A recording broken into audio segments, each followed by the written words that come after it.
وَلَقَدْ يَسَّرْنَا الْقُرْآنَ لِلذِّكْرِ فَهَلْ مِن مُّدَّكِرٍ اعوذ باللہ من الشیطان الرجیم، بسم اللہ الرحمن الرحیم۔ آج ہم نے کرنی ہے آیت نمبر 42 سورہ بقرہ۔ وَلَا تَلْبِسُوا الْحَقَّ، اور نہ ملاؤ سچ کو، بالباطل، جھوٹ کے ساتھ، وَتَكْتُمُوا الْحَقَّ، اور نہ چھپاؤ سچی بات، وَأَنْتُمْ، اور تم، تعلمون، خوب جانتے ہو۔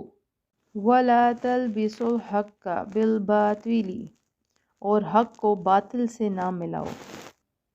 یہودی علماء کرام جو تھے وہ نبی اکرم صلی اللہ علیہ وآلہ وسلم کی عظمت و نبوت سے متعلق تورات کی آیتیں چھپاتے بھی تھے، اور کبھی کچھ بیان کرتے تو ان کے ساتھ اپنی طرف سے کچھ باطل باتیں بھی ملا دیا کرتے تھے۔ مثلاً اپنے پیروکاروں سے کہتے کہ محمد علیہ السلام نبی تو ہیں لیکن ہمارے لیے نہیں بلکہ دوسروں کے لیے ہیں۔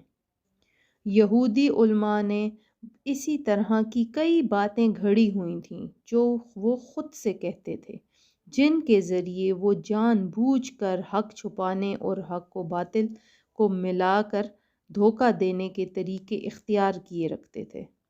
اس آیت مبارکہ سے ہمیں یہ بھی معلوم ہوتا ہے کہ ہر ایک کو چاہیے کہ وہ حق کو باطل کے ساتھ نہ ملائے اور نہ ہی حق بات کو چھپائے، کیونکہ اس میں فساد اور نقصان ہے۔ اور یہ بھی معلوم ہوا کہ حق بات جاننے والے پر اسے ظاہر کرنا واجب ہے اور حق بات کو چھپانا اس پر حرام ہے۔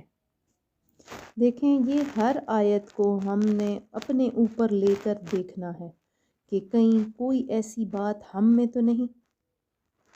اب مثال سے سمجھیں کہ ایک شخص ہے، وہ ایک محفل میں بیٹھا ہے، اس نے پوری نمازیں پڑھی، اسی محفل میں بیٹھے بیٹھے اذان ہوئی، وہ مسجد گیا، اس نے نماز پڑھی، پھر واپس آیا۔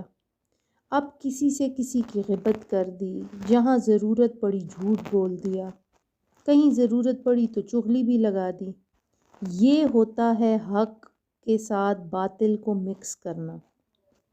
اب ہم نے سوچنا یہ ہے کہ کہیں ہم تو ایسا کچھ نہیں کر رہے، کہیں ہم تو نماز روزہ سب کچھ کر رہے ہیں لیکن اس کے ساتھ یہ عادتیں تو نہیں ہیں ہماری۔ جیسے ہم سوچیں کہ اسلام کی سب باتیں تو زندگی گزارنی تو پھر بہت مشکل ہو جائے گی، ان سب باتوں پہ کوئی بیچ کا راستہ نہیں ہونا چاہیے کہ کوئی بیچ کا راستہ ہو، انسان ذرا آسان زندگی گزار لے۔ جیسے ہم لوگ چاہتے ہیں کہ ہماری دنیا بھی ڈسٹرب نہ ہو اور ہمارا دین بھی چلتا رہے۔